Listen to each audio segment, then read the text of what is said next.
A reader gives some advice to young parents on how to remain a gamer and share your hobby with your partner. A topic that often seems to come up within the GC pages is finding the time to play games when you have a young family. It's something I can relate to, and I thought, as some others have done before me, I would write in to share my own experiences. Like many first-time parents before me have undoubtedly found, after the birth of my daughter in January, I soon came to realize that my free time had very quickly been extensively eroded. It was also rapidly apparent that one of the first things that needed to be sacrificed was my time spent either playing games, watching films, reading books, or going out somewhere. Whilst I'm thoroughly enjoying my new role as a parent, and caring for my baby daughter is definitely my favorite use of my time, it thankfully hasn't meant having to curtail all of my hobbies, which includes playing games, completely. I feel quite fortunate in that I have found it has helped massively that my partner is also a keen gamer.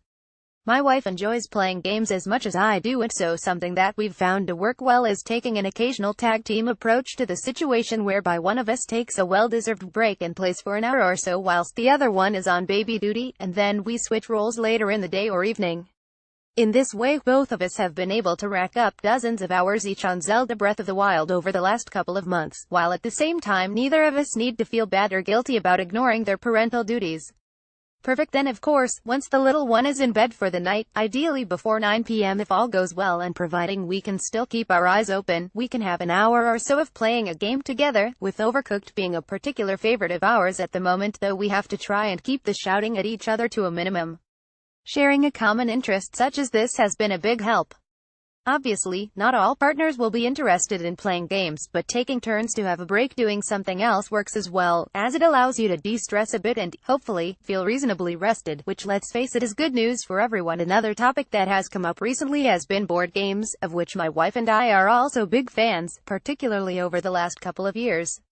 Naturally, finding a couple of uninterrupted hours to sit down and play something quite long and involved is much more of a challenge, and in reality almost impossible, even at the weekends. In the past, we've loved nothing more than playing highly regarded games such as Agricola, Caverna, Terra Mystica, Pandemic Legacy, and Castles of Burgundy, to name just a few, over an evening or during the weekend, but these days we've found ourselves gravitating more towards easily accessible and quick-to-play games. Favorites of ours at the moment include Bonanza the Duel, Lost Cities, Patchwork, and Seven Wonders Duel.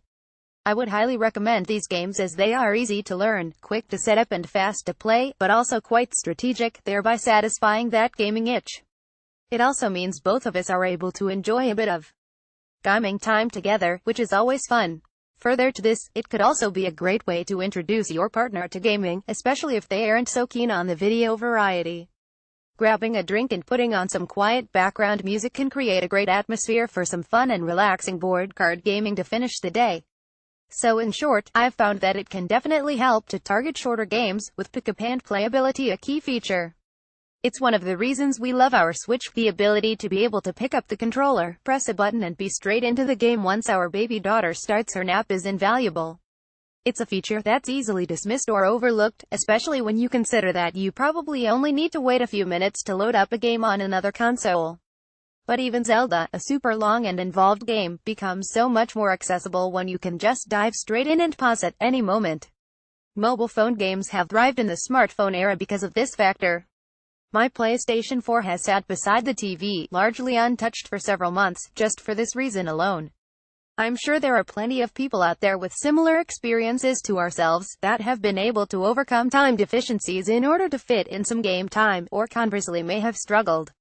In our experience, it really helps to be able to relax and unwind every now and again over a game, and it helps us rest and prepare ourselves for the next day ahead. The relaxing may be off the table if you are playing Overcooked.